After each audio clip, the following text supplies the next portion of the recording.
చాలా ఏదో చదివేస్తూ ఉంటాము, పుస్తకాలు బట్టి పట్టేస్తూ ఉంటాము, అంతా చేసేస్తూ ఉంటాము. బయట లోక జ్ఞానం జన్మ నాలెడ్జ్ అనేటువంటిది కూడా మీరు భవిష్యత్తులో ముందుకెళ్ళాలంటే ఏ కాంపిటేటివ్ ఎగ్జామ్ రాయాలన్నా, దేనికి ముందుకెళ్ళాలన్నా జన్మ నాలెడ్జ్ చాలా ఇంపార్టెంట్. దానికి సింపుల్ ఏంటంటే మీరు ప్రతిరోజు లేచిన వెంటనే పేపర్ చదవడం నేర్చుకోండి. సో ఫస్ట్లో ఇబ్బందిగా ఉంటుంది. ఎవ్రీడే కనుక మీరు పేపర్ కనుక చదివినట్లయితే మన చుట్టూ ఏం జరుగుతుంది, మన జిల్లాలో ఏం జరుగుతుంది, మన రాష్ట్రంలో ఏం జరుగుతుంది, మన దేశంలో ఏం జరుగుతుంది, అంతర్జాతీయంగా ఏం జరుగుతుంది అనేటువంటిది మనం తెలుసుకోవాల్సినటువంటి అవసరం ఉంది.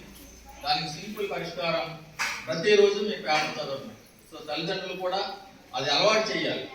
మన ఓన్లీ మన సబ్జెక్టు దీంతోటే కాకుండా లోక జ్ఞానం కూడా నేర్చుకున్నట్లయితే పిల్లలు భవిష్యత్తులో చాలా ముందుకు వెళ్ళేటువంటి అవకాశం ఉంది. సో ఈ అవకాశాన్ని ఇచ్చినటువంటి పెద్దలందరికీ కూడా ధన్యవాదాలు తెలియజేస్తున్నాను.